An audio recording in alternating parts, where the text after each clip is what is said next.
Olá, pessoal. Vamos dar início, então, à nossa aula. Hoje nós vamos falar um pouco sobre o desenvolvimento dirigido por teste. Nós vamos falar sobre algumas técnicas, né, para que o programador pense primeiro nos resultados da função, né, antes de começar a programá-la, né? E aí, quando nós fazemos isso, nós evitamos alguns erros, né? Então, nós vamos falar um pouco sobre essa filosofia, né, do desenvolvimento dirigido por testes. O que acontece?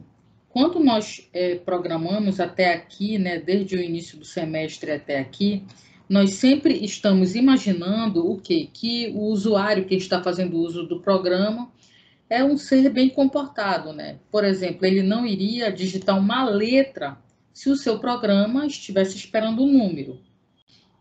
Por quê? Porque se ele fizer isso, o programa vai parar, né, com uma mensagem de erro, né? Porém, a gente tem que pensar, né, em fazer programas amigáveis. O que seria um programa amigável? Seria o quê? Responder a esses erros do usuário, né, de forma assim um pouco controlada ou bastante controlada. Por exemplo, ao invés do programa terminar com uma mensagem de erro, o que o programa poderia, por exemplo, falar para o usuário? Poderia solicitar, né, dizer para ele que ele digitou um valor inválido e solicitar, por exemplo, que ele digitasse novamente, né, um número. Então, na verdade, seria importante existir um possível diálogo, né, entre o programa e o usuário. Bem, a gente sabe que a realidade não é essa, muitas vezes vai acontecer realmente do usuário digitar valores inválidos na entrada de dados, e aí, se o seu programa não estiver preparado para essas situações, ele vai acabar, vai ser executado e vai ser interrompido de forma abrupta, o que não é uma coisa assim muito interessante, né, quando se fala em programação. Por exemplo, vejam só aqui, né, um possível diálogo, por exemplo, aqui entre o usuário e um programa, né? Poderia acontecer, por exemplo, mais ou menos assim, ó. Digite um número ABC, aí, digamos que você esteja esperando um número qualquer, um número inteiro. Aí a pessoa vai lá e digita ABC. Aí o que vai aparecer na tela? Isso não é um número válido. Digite um número. A pessoa digita 23A, por exemplo. Então vem novamente uma mensagem até o momento em que o usuário digita um número e aparece uma mensagem dizendo ok, né? Só um exemplo aqui. Então veja o seguinte, a ideia digamos o seguinte, que você vai definir uma função, né, de entrada de números inteiros, por exemplo. A ideia é o seguinte, ao invés da gente escrever o que nós já estávamos acostumados, né, que era aquele x recebe int, input, uma mensagem, que é um comando que a gente pode fazer o programa parar, caso alguém digite, por exemplo, um número diferente de um inteiro, né? Então a gente poderia escrever algo como, por exemplo, eu poderia definir, né, uma função, por exemplo, ler inteiro, que tivesse mensagem de erro. Ou seja, o que acontece? Nessa proposta, né, a gente teria que implementar, né, um tipo de comportamento usando o comando while, que só seria interrompido pelo return se o número inteiro válido for digitado. Né? Essa função, né, precisa, né, dada a sua definição, vai precisar mesmo desta estrutura while, pessoal, que fique repetindo o comando de entrada de dados enquanto não tiver obtido o número válido. Então, digamos o seguinte, não obteve um número válido, vai ficar repetindo essa estrutura de repetição, né? Então, a lógica do problema é essa, né? Mas o problema é o seguinte, é que não sabemos como verificar, né, se esse número digitado é ou não válido. Então, a gente vai analisar aqui um conceito novo, né? Um conceito que a gente chama de tratamento de exceção, né? As exceções, né, em programação, elas são situações em que o programa esbarra em erros que impedem que os comandos sejam executados, por exemplo. Se você quiser, por exemplo, atribuir a x o resultado de y dividido por zero, isso, por exemplo, causaria um erro, né? Pois números divididos por zero são indefinidos. Da mesma forma, se o seu programa está esperando um número e o usuário digita uma letra, também vai ocorrer um erro, né? E o que existe em Python? Existe no Python, né, uma estrutura de tratamento de exceções que ela tem esta forma geral aqui, ó. Ela tem esta forma geral aqui, try, né? Quer dizer tentativa, né? Comandos que podem eventualmente causar erro, except um erro conhecido. Comandos que são executados apenas se o erro ocorrer. Essa é a forma geral desse tratamento de exceção. Qual é a ideia, né? A ideia é que os comandos subordinados a esse try sejam executados normalmente. Mas se algum deles, por acaso, causar o erro, por exemplo, um erro conhecido, conforme identificado no except, então o comando em questão é abortado, ou seja, ele não é finalizado, e a execução do programa pula literalmente para o primeiro comando subordinado ao except, e segue executando os demais comandos subordinados a ele. E aí vai seguir depois para os comandos que estiverem após essa estrutura, né? O try except. Então, o que acontece, pessoal? Se os comandos subordinados a esse try aqui não provocarem a exceção, então os comandos subordinados ao except são ignorados e o programa segue executando os comandos, né, que estiverem depois dessa estrutura. Olhem só aqui. Então, olha a nossa função completa aqui, né? Então, a gente definiu uma função que vai ler o inteiro. Então, enquanto o verdadeiro, while true, olha aqui, try, entrada, vai entrar, né, com o número inteiro aqui, e vai retornar a entrada, né? E aqui é o seguinte, veja que o primeiro comando subordinado ao try é o comando que tenta obter mesmo esse número inteiro, né? Digamos que esse comando falhe, ele vai abortar e passar a executar o que está subordinado ao except. Então, aqui, enquanto o verdadeiro try, ele vai tentar aqui nessa linha obter o número inteiro. Não consegue, ele vem para cá e vai imprimir uma mensagem de erro, tá? A execução continua, né? E assim o while vai ficar sendo repetido. Notem que aqui você tem uma estrutura indentada aqui, subordinada ao comando while, e esse while vai seguir, né, repetindo até que o número inteiro seja digitado. Então, a única maneira de terminar essa repetição é através de quem? Né? Do return que só é executado se o comando de leitura foi executado sem erros. Está aqui, olha, o return onde ele está. Então, só vai retornar para a função se você obter esse número inteiro. Então, o segundo comando, né, faz a função retornar o valor, né, da variável, que agora sabemos, e será necessariamente o número inteiro válido, certo, pessoal? Então, você também pode acrescentar ao programa as seguintes linhas, olha, aqui. Mensagem, digite um número inteiro. Mensagem de erro, um número inválido, leia inteiro. Mensagem de erro, y inteiro, mensagem de erro, print x mais y, tá?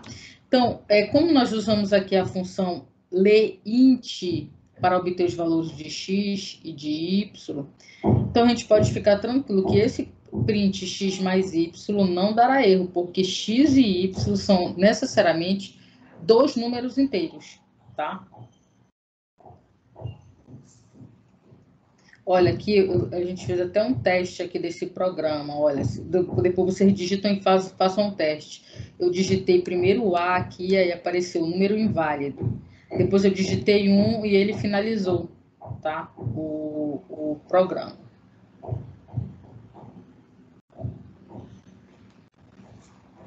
Aqui, olha,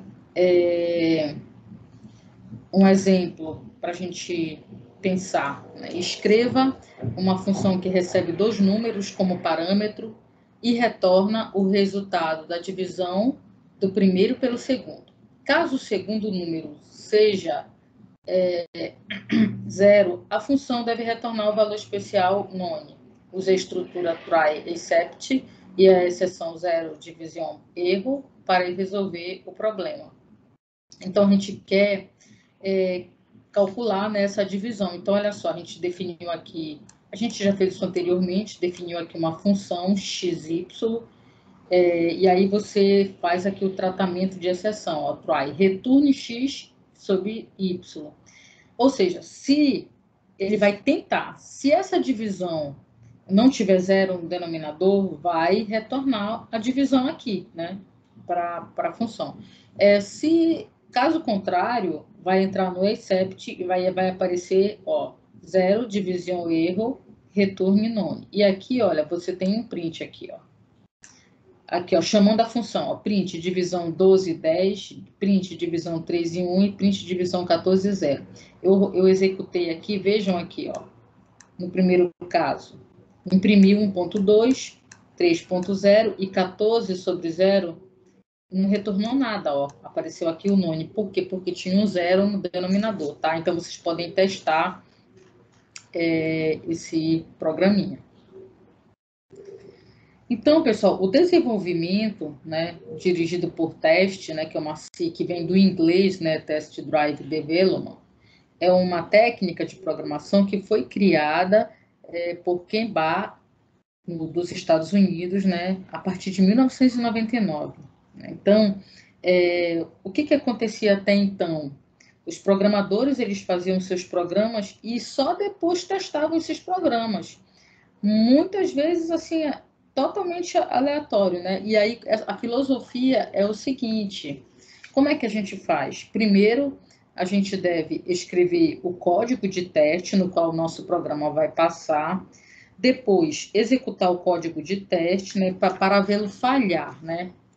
Então, em seguida, escrever o código do programa de forma que passe, né, nos testes, executar o teste novamente, corrigindo os defeitos, até mesmo não demonstrar mais falhas.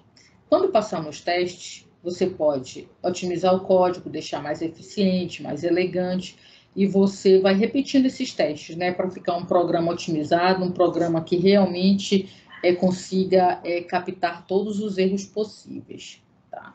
Então, vamos pegar aqui o exemplo do MMC, né? Vamos pegar aqui o exemplo do MMC.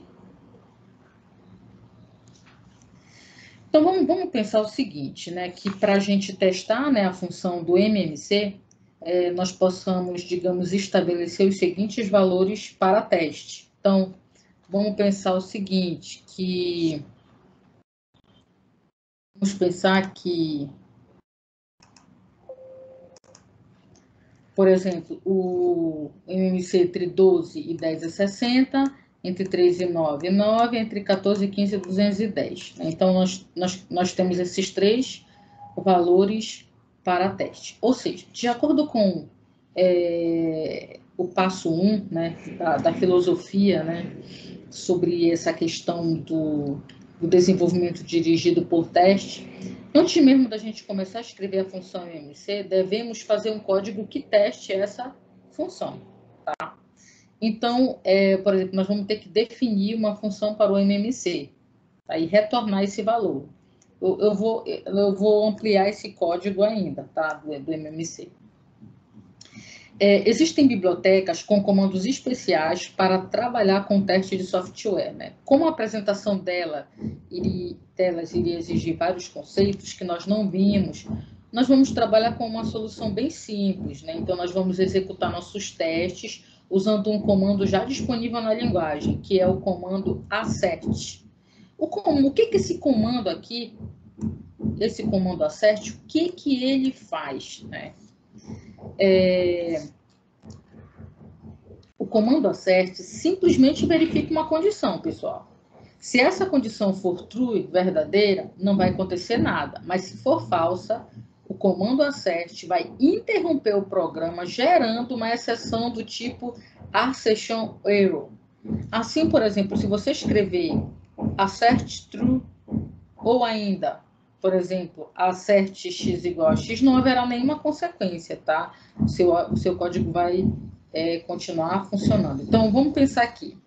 A função do MMC, vamos defini-la e fazer com que retorne none, indicando uma linha com simples retorno.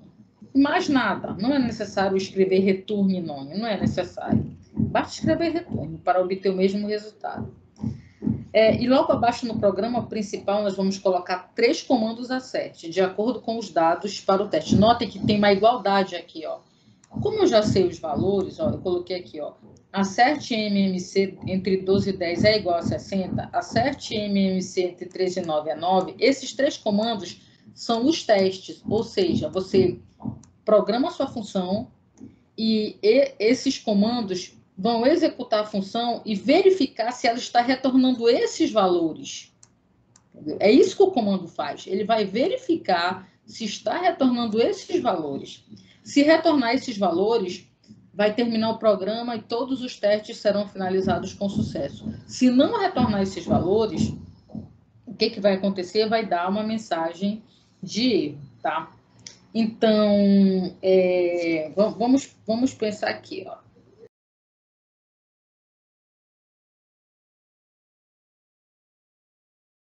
Bem, pessoal, então, vejam aqui um programa inicial que passaria em todos os testes. Por exemplo, qual seria a técnica, né, para resolver o problema do MMC? Né? A técnica que seria a forma mais simples, né, consiste, por exemplo, em atribuir um dos 2 números. Aqui, olha. Tanto faz, né, se for essa variável chamada candidato, né? Então, nós vamos chamar essa variável de candidato, depois você vai incrementando esse número de 1 em 1, aqui, olha. Até que ele seja múltiplo tanto de x como de y. Para isso, você vai utilizar o comando while, tá bom? Então, como você pode ver nessa condição aqui, ó, not, aqui, ó, not candidato, aqui, olha. Ó, o resto da divisão de candidato por x for 0, se essa condição for verdadeira e esta condição aqui for verdadeira, né? Essa condição aqui, not, e tudo isso que está aqui dentro do parêntese vai ser verdadeira enquanto o candidato não for múltiplo de ambos. Porque, olha só, se as duas forem verdadeiras, não verdadeiro será falso, né? E o while só é executado quando tudo que está aqui for verdadeiro. Quando é que tudo que está aqui for verdadeiro? É quando esse comando for falso. Não falso vai dar verdadeiro. Ou seja, enquanto o candidato não for múltiplo de ambos, você vai somando com esse candidato. No momento em que os 2 forem verdadeiros, não verdadeiro vai dar falso. Aí você sai do while e vai retornar o candidato, tá? Bom, se o programa agora passou em todos os testes, é o momento, então, de você organizar esse código, né, para deixá-lo mais eficiente, né? Notem aqui, olha, eu coloquei alguns testes aqui, olha. Assert MMC entre 12 e 10 tem que ser igual a 60, entre 3 e 9 tem que ser 9, entre 14 e 15, 210. Eu mandei executar e aqui, olha, todos os testes foram finalizados com sucesso, tá bom? Aqui a gente coloca já uma pequena otimização desse código, né, do MMC, aqui, olha, definindo a função aqui, olha. Se x for maior que y, o candidato é x, se não, o candidato é y. E aí, novamente, a gente monta aquele comando enquanto, né? Ou seja, enquanto, né, a gente sabe que essa condição aqui só vai ser verdadeira, né, toda ela, se o que tiver aqui dentro for falso, não falso dá verdadeiro, né? Ou seja, que é quando o candidato não for múltiplo de ambos, né? De ambos, de X e de Y, tá? Então, a gente colocou os testes aqui, tá bom?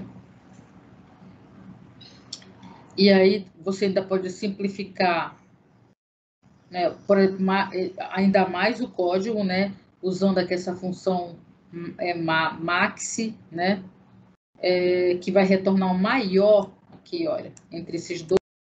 Tá? E não precisa aquele if que nós colocamos anteriormente, tá? Então, passou nos testes, aí você fechou o ciclo, revise seu programa, corrige os erros, tá bom?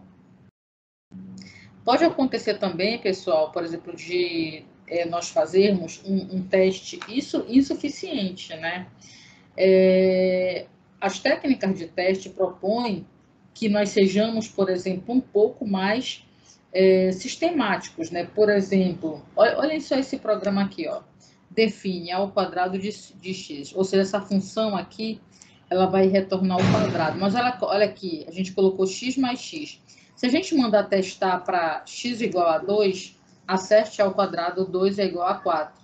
Aí você vai dizer, meu programa está certo, porque eu pedi para fazer o teste aqui, deu 4. Só que 2 ao quadrado é igual a 2 mais 2. Mas quando você já vai para 4, acerte ao quadrado 4 igual a 16, já vai dar erro no seu programa, né? Vai dar erro, ou seja, não vai passar nesse teste. Por quê? Porque o certo era você colocar x vezes x e não x mais x, né? Então, então a gente tem que ter em mente o seguinte: quantos testes a gente tem que fazer, né? Para poder a gente saber que realmente o nosso programa ele realmente está funcionando bem, né? Então, como esse exemplo anterior, falharia logo no segundo teste, ó, aqui, ó. No segundo teste já falharia, né?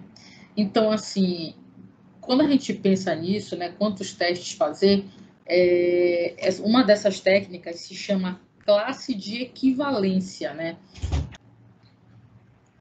Bem, pessoal, então, o que seria, né, essas classes de equivalência que eu falei para vocês, né?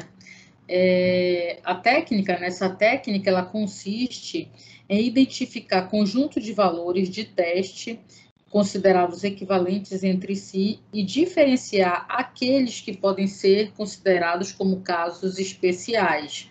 Por exemplo, lembram quando nós trabalhamos com a função que verifica se o número é primo? Você poderia, por exemplo, considerar pelo menos duas classes de equivalência para um único argumento desta função. Por exemplo, números que são primos, para os quais a função deve retornar verdadeiro, né, true, e números que não são primos, para os quais a função deve responder false, né, ou falso. Essas duas classes são consideradas classes de valores válidos ou aceitáveis, porque a função é definida para estes dois tipos de argumentos. Porém, podem existir também classes de valores inválidos ou inaceitáveis, ou seja, valores para os quais a função não é definida. Então, por exemplo, aqui, valores inválidos que o usuário pode digitar valores negativos ou strings. Então, nesse caso aqui, a função deve retornar um erro na forma de uma exceção. Então, a técnica de classes de equivalência não diz quantos testes devem ser feitos dentro de cada uma das classes. Isso fica ao seu critério, mas a técnica diz que todas as classes devem ser testadas pelo menos uma vez, tá bom? Então, aqui, vamos escrever, então, um código, né, de teste da função primo, né, que foi definida no arquivo funções. Então, vamos supor que nós decidimos fazer pelo menos 3 testes dentro de cada classe de equivalência e poderíamos, assim, escrever o nosso código de testes desta forma aqui, ó. Essa aqui é a forma que nós poderíamos escrever, organizando os testes por classes, tipo testes com números primos, com números não primos, a parte inválida que a gente vai ver daqui a pouco. Então, o programa só executará sem erros se a função é prima estiver implementada corretamente. Se você executou estes testes, deve ter percebido que o programa falhou no teste é primo, nesse aqui, olha. Isso mostra como muitas vezes podemos ser distraídos ao implementar uma função e acabar implementando-a de forma incorreta. Tá? Então, esse código que nós já tínhamos vai falhar em um dos testes, né? Então, olha, esta outra versão aqui que passa nos testes das classes válidas, tá? Então, aqui, ó, olha só, aqui nós vamos corrigir a função, né?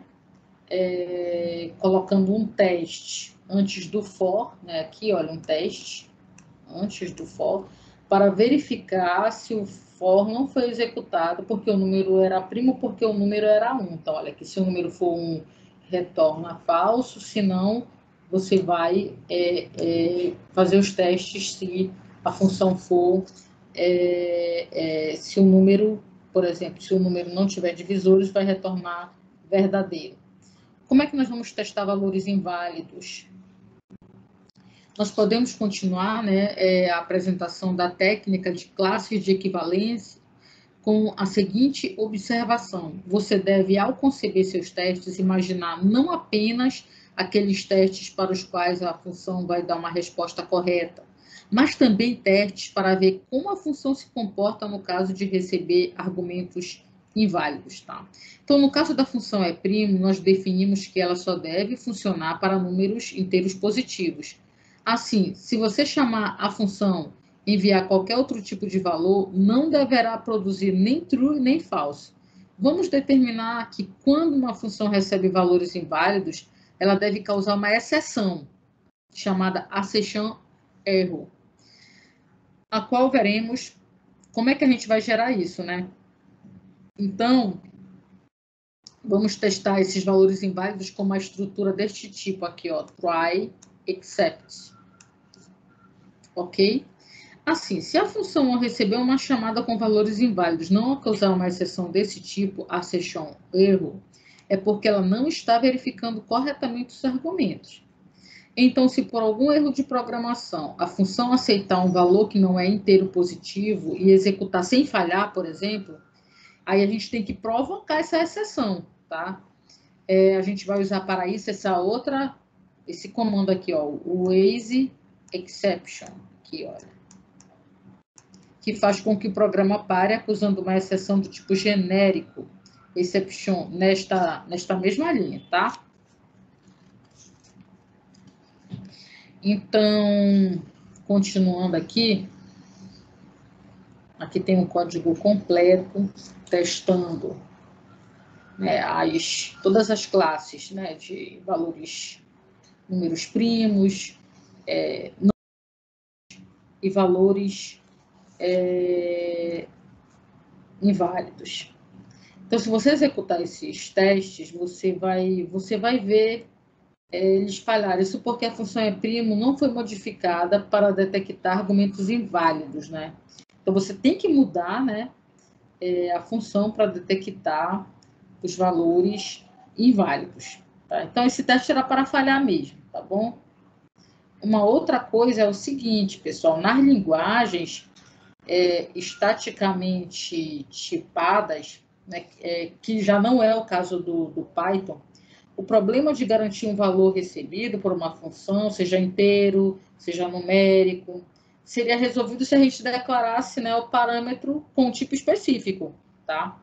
Só que a gente sabe que no Python isso não acontece, porque, como a gente já viu, variáveis têm tipo implícito definido dinamicamente, e não se pode forçá-las a serem de um único tipo. Mas a gente pode usar o comando assert no início dessas funções para escrever, por exemplo, de forma explícita as pré-condições. Quais são as pré-condições para a execução da função, tá? Então, qual é a ideia? É que no programa que chama essa função, ela nunca seja chamada com valores inválidos, porque assim o programa poderia ter um comportamento, por exemplo, imprevisível. Então, para poder testar se a função está sempre sendo chamada com valores válidos, podemos explicitar no início da função as condições que os parâmetros devem obedecer. Por exemplo, no caso desta função aqui, é primo, né? O valor do parâmetro número deve ser necessariamente um número inteiro positivo. Então, essa expressão assert assistência, né, vai fazer essa verificação. Olha só, número inteiro, né, é uma pré-condição, e número maior ou igual a 1. Essa função verifica, nesta função aqui, a assistência, ela verifica se uma variável contém um valor de um determinado tipo. Em termos de estilo, é uma forma preferível, né, do que utilizar o type, que nós já vimos anteriormente. Então, você vai fazer o teste aqui normal, a gente vai fazer essa alteração na função, aqui. Se o número é igual a 1, retorna falso, se não, você vai fazer aquele algoritmo que nós já tínhamos implementado anteriormente. Uma outra análise, né, que nós vamos fazer também é a análise do valor limítrofe. Essa técnica de classes de equivalência é uma técnica complementar quando os parâmetros da função são valores numéricos ou ordenados, né? A ideia dessa técnica complementar é que você se obrigue a testar os valores limítrofes em cada classe de equivalência. Vamos supor, por exemplo, uma função qualquer que vai receber como argumento a idade de uma pessoa. São definidos para essa função os seguintes comportamentos. Se a idade não for um número inteiro, a função deve acusar um erro. Se a idade for negativa, a função deve acusar um erro. Se a idade for menor do que 18, a função deve informar que a pessoa é menor de idade, retornando a string menor. Se a pessoa estiver entre 18 e 64, inclusive, a função deve informar que a pessoa é um adulto, retornando o string adulto. Se a idade estiver entre 65 e 120, a função deve informar que a pessoa é idosa, retornando a string idoso. Se a idade for maior que 120, o programa deve acusar um erro. Então, notem que nós temos aqui algumas classes de equivalência válidas e inválidas, né? Por exemplo, aqui, olhem só aqui, números negativos de menos infinito até menos 1 é uma classe inválida, aqui de 121 até mais infinito, uma classe inválida, que é improvável. Se você digitar entre 0 e 17, tem que resultar em menor, né, apresentar menor na tela, adulto de 18 a 64 e idoso 65 a 120. E esses valores aqui nesses intervalos, pessoal, são os valores limítrofes, né? Então, em cada intervalo, você tem o valor limítrofe daquele intervalo. Então, por exemplo, para verificar se a pessoa é menor de idade, então você tem um valor limítrofe inferior e superior, então 0 e 17, adulto 18 e 64, idoso 65 a 120, tá? E acima de 121, improvável, tá? Então, aqui eu deixei para vocês aqui o código-fonte, mas eu vou mostrar aqui no Python para vocês como é que funciona esse teste. Só um momento. Então, olha só aqui, pessoal, a função, né, que analisa a questão da idade, né? Então, olha aqui, a gente colocou a função assert assistência, idade inteiro, assert idade maior ou igual a 0 e menor a 120. Então, se a idade for menor que 18, vai retornar menor. Se não, se a idade for menor ou igual a 64, retorna maior, ou adulto. Se não, retorna idoso. Aí você vai fazer os testes para as classes inválidas. Você não pode receber valores de ponto flutuante. Então, você vai tentar analisar. Se receber, vai dar uma mensagem de erro. Se você receber uma string também, e valores negativos também, tá? Porque você já definiu aqui nesta função, tá? E aí, aqui, olha, as outras classes válidas, aqui, olha, você vai colocar aqui, a assert analisa, se você digita 0, vai aparecer menor, que é um valor limítrofe, um valor intermediário 8 vai aparecer menor, 17, que é um valor limítrofe, menor, depois uma outra classe válida de 18 e 64, que é maior de idade.